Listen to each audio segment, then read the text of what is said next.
Hello all, welcome back to daily current affairs classes. ఈరోజు మనం 15th October యొక్క entire current అఫైర్స్ను discuss చేద్దాం.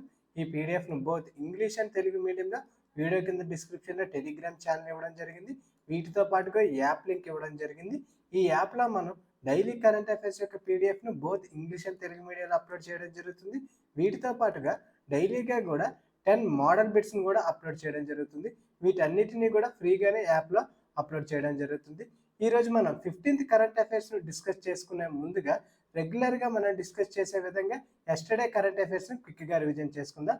తాజాగా IUCN international union for conservation of nature అనేది Indian వోల్ఫ్స్ Canis జాతిలో ఒక పొటెన్షియల్ డిస్టింక్ట్ స్పీసీస్గా పేర్కొనడం జరిగింది. ఓకే, ఈ IUCN అనేది ఇండియన్ వోల్ఫ్ను ఒక స్పెషల్ స్పీసీస్గా పేర్కొనడం జరిగింది. ఇప్పటి వరకు ఈ IUCN అనేది కేవలం 7 జాతులు మాత్రమే ఇట్లాంటి పొటెన్షియల్ డిస్టింక్ట్ స్పీసీస్గా పేర్కొనడం జరిగింది. తాజాగా ఇండియన్ వోల్ఫ్ను కూడా ఇందులోకి చేర్చడం జరిగింది. నెక్స్ట్, అంతర్జాతీయ బ్లూ ఫ్లాగ్ సర్టిఫికేషన్ అబ్జర్వ్ చేస్తే భారతదేశంలో మహారాష్ట్రలోని 5 బీచ్లకు ఈ బ్లూ ఫ్లాగ్ సర్టిఫికేషన్ అనేది రావడం జరిగింది. ఆ 5 బీచ్లు ఏమిటి అంటే శ్రీవర్ధన్, నాగాన్, పర్నాక, గుహగర్ అండ్ లట్కర్. ఈ 5 బీచ్లకు కూడా తాజాగా బ్లూ ఫ్లాగ్ సర్టిఫికేషన్ అనేది రావడం జరిగింది. మన ఎగ్జామ్ పర్స్పెక్టివ్లో ఈ 5 బీచ్లు కూడా మనకి చాలా ఇంపార్టెంట్. ఈ బ్లూ ఫ్లాగ్ సర్టిఫికేషన్ అనేది ఎప్పటి నుంచి ఇవ్వడం స్టార్ట్ చేశారు అంటే 1985లో దీన్ని స్థాపించడం జరిగింది. ఏ సంస్థ అంటే ఫౌండేషన్ ఫర్ ఎన్వైర్మెంటల్ ఎడ్యుకేషన్ వాళ్ళు దీన్ని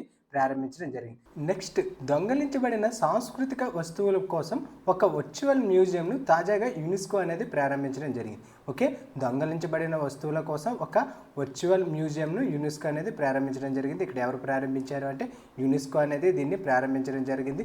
ఈ మ్యూజియంలో భారతదేశం నుంచి 2 శిల్పాలను ఎంపిక చేయడం జరిగింది. ఆ 2 శిల్పాలు అనేవి ఛత్తీస్గఢ్ రాష్ట్రంలోని పాలి మహదేవ్ ఆలయం నుండి తీసుకునడం జరిగింది. ఓకే, ఈ 2 శిల్పాలు కూడా ఛత్తీస్గఢ్ రాష్ట్రం నుండి ఎంపిక చేయడం జరిగింది. అది ఒకటి నటరాజ్ శిల్పం మరియు బ్రహ్మ శిల్పం. ఈ 2 శిల్పాలను కూడా భారతదేశం నుంచి ఎంపిక చేయడం జరిగింది. నెక్స్ట్, వార్తల్లో ఉన్న ఇంపార్టెంట్ బహుమతులను అబ్జర్వ్ చేస్తే అబెల్ ప్రైజ్ అనేది తాజాగా బహుకరించడం జరిగింది. ఈ అబెల్ ప్రైజ్ను ఎవరు గెలుచుకున్నారు అంటే జపాన్కు చెందిన శాస్త్రవేత్త అయిన మసాకి కాశీవారాకి గెలుచుకోవడం జరిగింది. ఓకే, గణిత శాస్త్రవేత్త అయిన ఈ మసాకి కాశీవారాకి ఈ అబెల్ ప్రైజ్ను గెలుచుకోవడం జరిగింది. ఈ అబెల్ ప్రైజ్ను గణిత శాస్త్రవేత్తలకు ఇవ్వడం జరుగుతుంది. ఇది నోబెల్ ప్రైజ్కి సమానంగా ఉండడం జరుగుతుంది.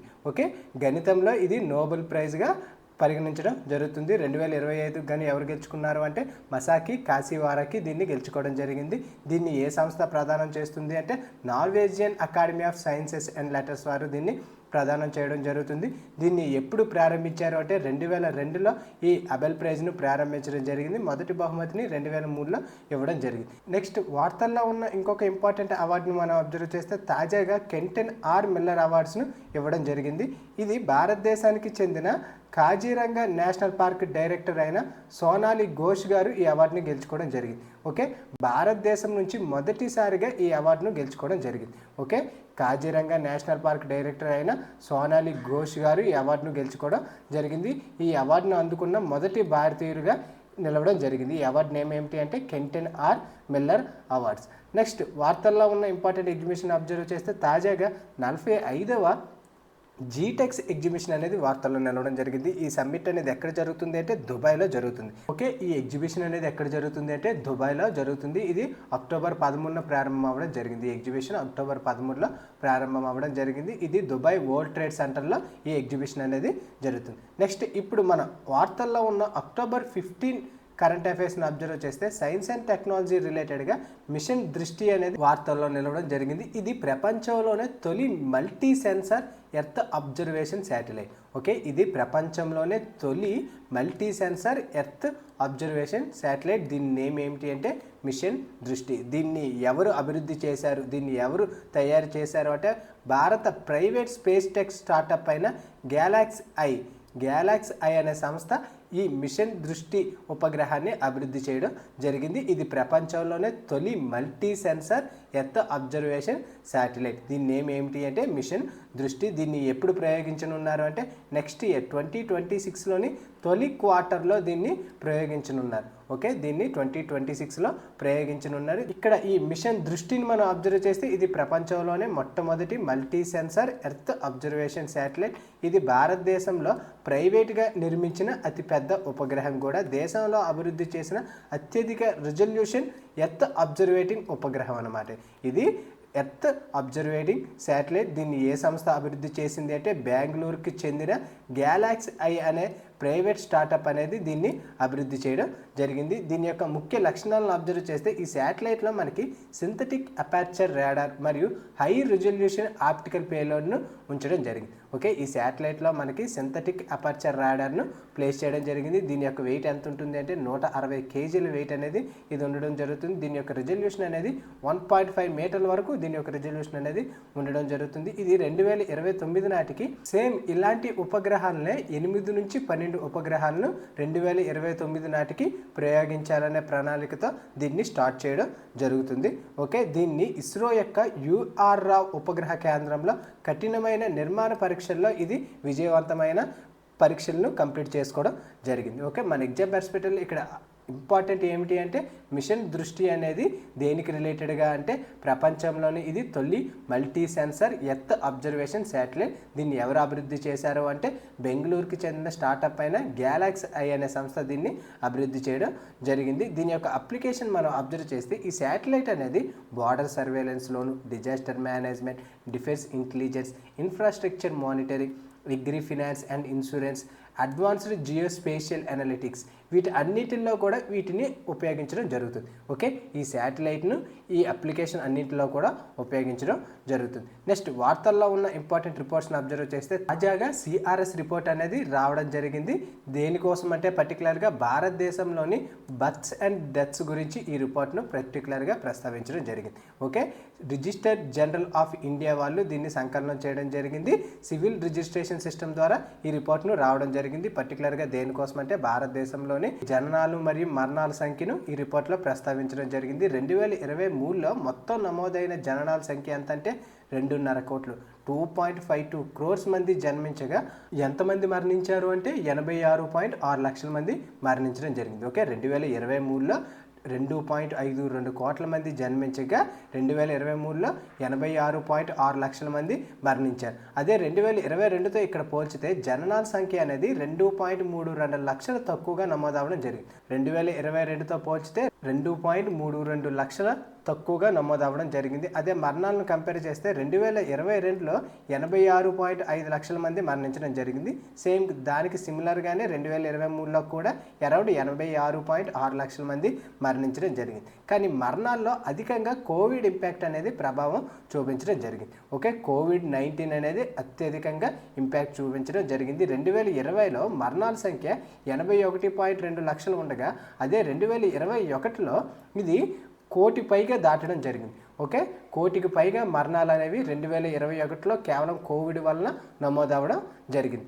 ఓకే, ఇక్కడ మనకి అత్యధికంగా మరణాలు అనేవి 2021లో సంభవించడం జరిగింది. అది కూడా కోవిడ్ ఇంపాక్ట్ వల్ల ఈ మరణాలు అనేవి నమోదవడం జరిగింది. ఇక్కడ ఈ రిపోర్ట్లో మనకి సెక్స్ రేషియోని అబ్జర్వ్ చేస్తే అత్యల్పంగా జార్ఖండ్లో లింగ నిష్పత్తి అనేది 899గా ఉండడం జరిగింది.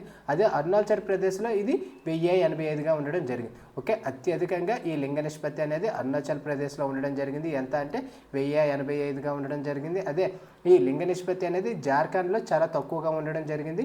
ఎంత అంటే 899గా ఉండడం జరిగింది. ఇక్కడ మన ఎగ్జామ్ పర్స్పెక్టివ్లో ఈ సెక్స్ రేషియో అట్ బర్త్ అనేది మనకి చాలా important. Next integrated alert system. తాజాగా G20 సమ్మిట్ అనేది డర్బాన్లో జరగడం జరిగింది. ఓకే, G20 సమ్మిట్ అనేది ఎక్కడ జరిగింది అంటే 2025 గాను డర్బాన్లో జరిగింది. ఈ G20 సమావేశంలో భారత ప్రధాన కార్యదర్శి విపత్తు ప్రమాద తగ్గింపు డిజాస్టర్ రిస్క్ రిడక్షన్ సెషన్లో శాచెట్ గురించి వివరించడం జరిగింది. Okay, common alert protocol complaint integrated alert system, ఈ శాచెట్ గురించి వివరించడం జరిగింది. అందువల్ల ఈ ఇంటిగ్రేటెడ్ అలర్ట్ సిస్టమ్ అనేది వార్తల్లో నిలవడం జరిగింది. ఈ ఇంటిగ్రేటెడ్ అలర్ట్ సిస్టమ్ అనేది వాతావరణ, జల, భూకంప, సముద్ర శాస్త్ర సంస్థలకు ఒకే వేదికలపై ఏకీకృతం చేసి మనకి అలర్ట్ మెసేజ్లు అనేది పంపించడం జరుగుతుంది. ఓకే, మనకి ఈ ఇంటిగ్రేటెడ్ అలర్ట్ సిస్టమ్ ద్వారా మనకి అలర్ట్ మెసేజెస్ అనేది పంపించడం జరుగుతుంది. ఈ వ్యవస్థ గురించి మనం అబ్జర్వ్ చేస్తే దీన్ని ఎవరు అభివృద్ధి చేశారు అంటే centre for development of telematics CDAT వాళ్ళు దీన్ని అభివృద్ధి చేయడం జరిగింది. దీనికి జాతీయ విపత్తు నిర్వహణ authority, national disaster management authority మార్గదర్శక సంస్థగా ఉండడం జరిగింది. ఓకే, ఈ శాచెట్ వ్యవస్థకు NDMA అనేది ఒక మార్గదర్శక సంస్థగా వ్యవహరించడం జరుగుతుంది. ఎవరు అభివృద్ధి చేశారు అంటే centre for development of telematics వారు దీన్ని అభివృద్ధి చేయడం జరిగింది. దేని ఆధారంగా దీన్ని అభివృద్ధి చేశారు అంటే ఇంటర్నేషనల్ టెలికమ్యూనికేషన్ యూనియన్ ITU సిఫార్సు చేసిన కామన్ అలర్ట్ ప్రోటోకాల్ బేసిస్ పైన ఈ వ్యవస్థను అభివృద్ధి చేయడం జరిగింది. ఈ వ్యవస్థ యొక్క ముఖ్య ఉద్దేశం ఏమిటి అంటే పౌరులకు రియల్ టైం జియో టార్గెటెడ్ హెచ్చరికలను పంపించడం. ఓకే, పౌరులు ఎవరైతే ఏ ప్లేస్లో ఉన్నట్లయితే ఆ ప్లేస్లోకి వచ్చే రియల్ టైం టార్గెటెడ్ హెచ్చరికలను ఆ పర్సన్కు పంపించడం జరుగుతుంది. వాతావరణ, భూకంపం, వరదలు, సముద్ర అలలు వంటి విపత్తులపై ముందస్తు సమాచారం అనేది అందించడం జరుగుతుంది. ఓకే, పౌరులకు ముందస్తు సమాచారం అనేది ఈ సిస్టమ్ ద్వారా అందించడం జరుగుతుంది.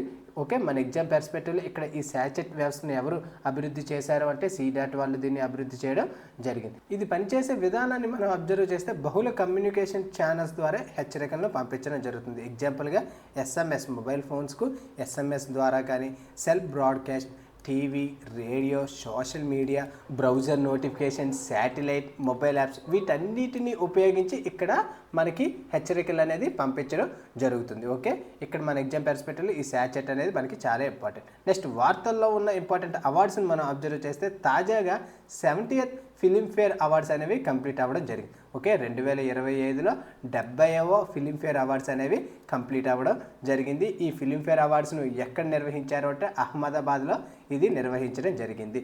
దీనికి ఎవరు హోస్ట్గా ఉండడం జరిగింది అంటే షారుఖ్ ఖాన్, కరణ్ జోహార్, మనీష్ పాల్ వీళ్ళ ముగ్గురు కూడా ఈ ఫిలింఫేర్ అవార్డ్స్కు హోస్ట్గా ఉండడం జరిగింది. ఇది ఎన్నో అవార్డ్స్ అంటే 70వ awards.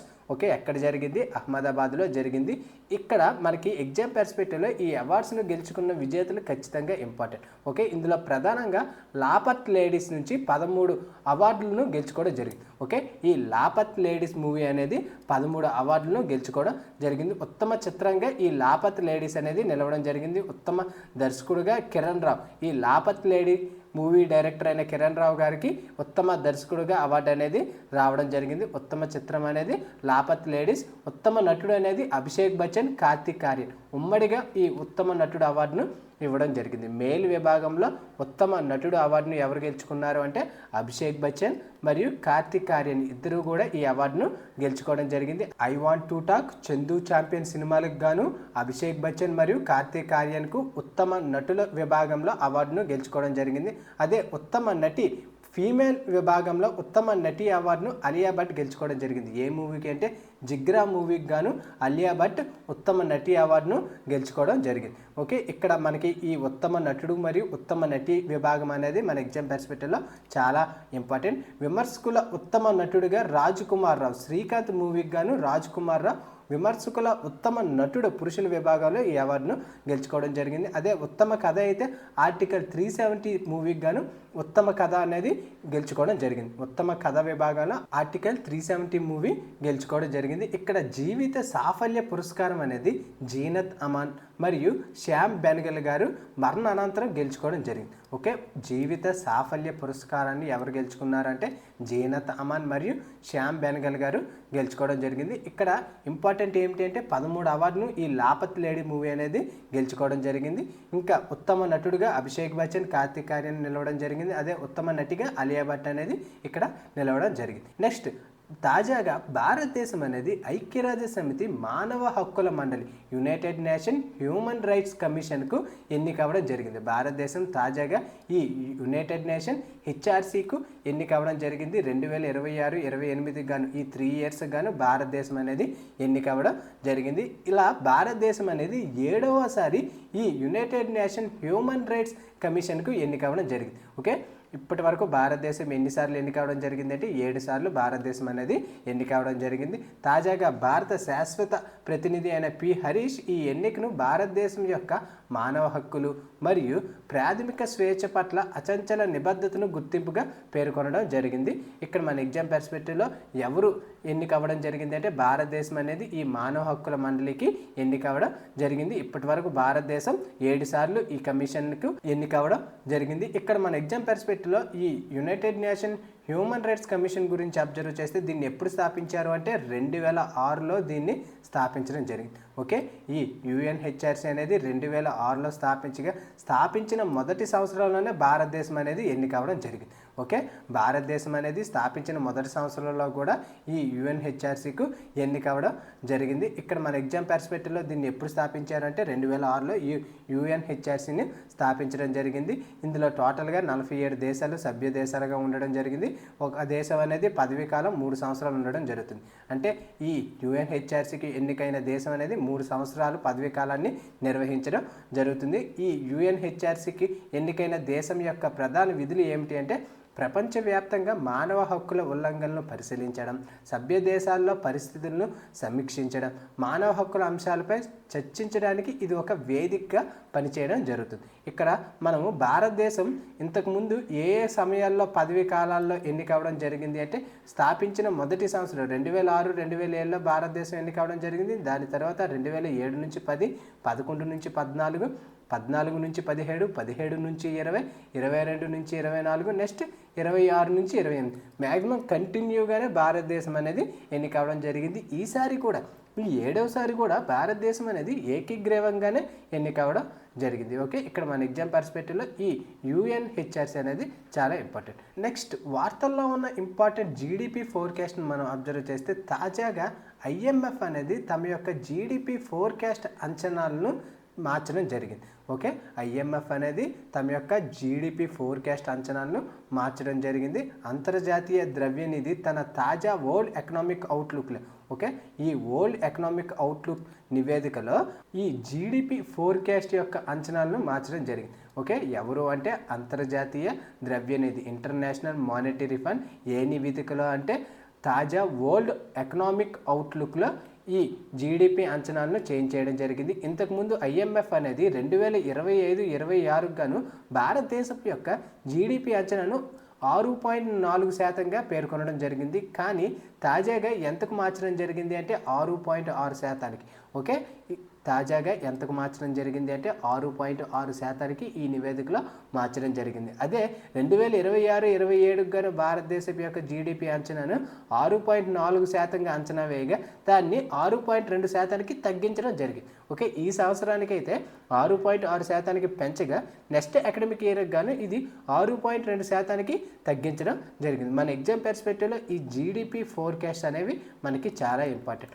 IMF, world bank, SBI, RBI ఇటువంటి సంస్థలు ఇచ్చిన ఈ జీడిపి ఫోర్కాస్ట్లు అనేవి మన ఎగ్జామ్ పర్స్పెక్టివ్లో చాలా ఇంపార్టెంట్. నెక్స్ట్ వార్తల్లో ఉన్న ఇంపార్టెంట్ రిపోర్ట్స్ని అబ్జర్వ్ చేస్తే తాజాగా హెన్లీ పాస్పోర్ట్ ఇండెక్స్ అనేది వెలువడడం జరిగింది. ఓకే, హెన్లీ పాస్పోర్ట్ ఇండెక్స్ 2025 ప్రకారం అగైన్ సింగపూరే ప్రపంచంలోని అత్యంత శక్తివంతమైన పాస్పోర్ట్గా నిలవడం జరిగింది. ఓకే, ఈ హెన్లీ పాస్పోర్ట్ ఇండెక్స్ ప్రకారం అగైన్ సింగపూరే ప్రపంచంలోనే అత్యంత శక్తివంతమైన పాస్పోర్ట్గా నిలవడం జరిగింది. భారతదేశం అనేది 5 స్థానాలు దిగజారి 85వ ర్యాంకు నిలవడం జరిగింది. ఓకే, గత సంవత్సరం అయితే భారతదేశం 80వ స్థానంలో ఉండగా ఇప్పుడు 85వ స్థానానికి పడిపోవడం జరిగింది. 5 స్థానాలు దిగజారడం జరిగింది. ఇక్కడ మనకి హెన్లీ పాస్పోర్ట్ ఇండెక్స్ను అబ్జర్వ్ చేస్తే ఇది ప్రపంచ దేశాల పాస్పోర్ట్ను వీసా లేకుండా లేదా ఆన్ అరైవల్ వీసాతో ప్రవేశించగల గమ్యస్థానాల సంఖ్య ఆధారంగా ఈ ర్యాంకును ఇండికేట్ చేయడం జరుగుతుంది. ఓకే, మనము ఒక దేశానికి వెళ్ళాలంటే ఖచ్చితంగా కూడా వీసా అనేది ఉండాలి.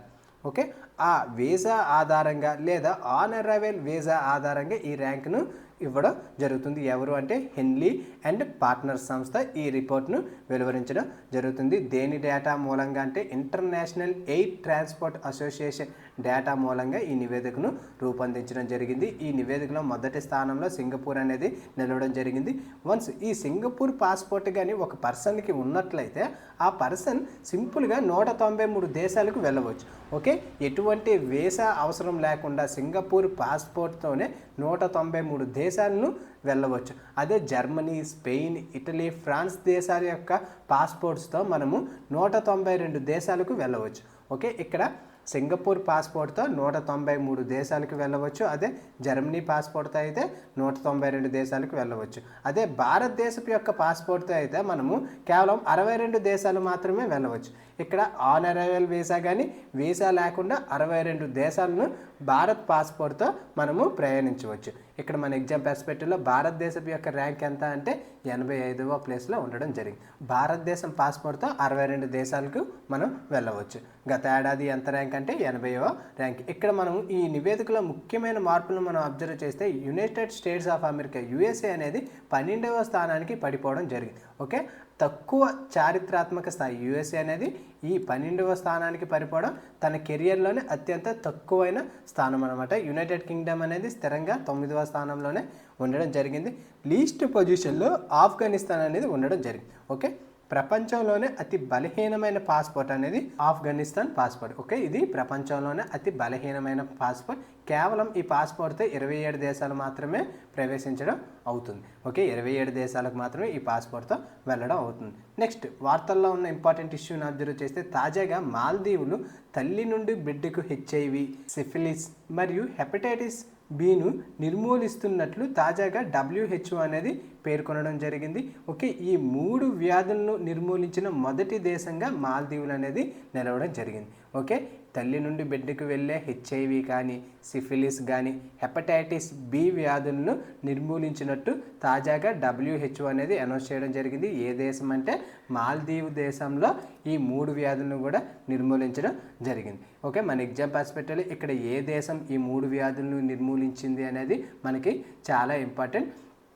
అక్టోబర్ 2025లో ప్రపంచ ఆరోగ్య సంస్థ వరల్డ్ హెల్త్ ఆర్గనైజేషన్ మాల్దీవులు ఈ తల్లి నుండి బిడ్డకు సోకే HIVని కానీ సిఫిలిస్ మరియు హెపటైటిస్ B ఈ 3 వ్యాధులను నిర్మూలించిన దేశంగా ప్రపంచంలోనే తొలి దేశంగా మాల్దీవులు అనేది నిలవడం జరిగింది. ఓకే, ఈ 3 వ్యాధులను కూడా మాల్దీవులు నిర్మూలించడం జరిగింది. ఇది ప్రపంచంలోనే తొలి దేశం.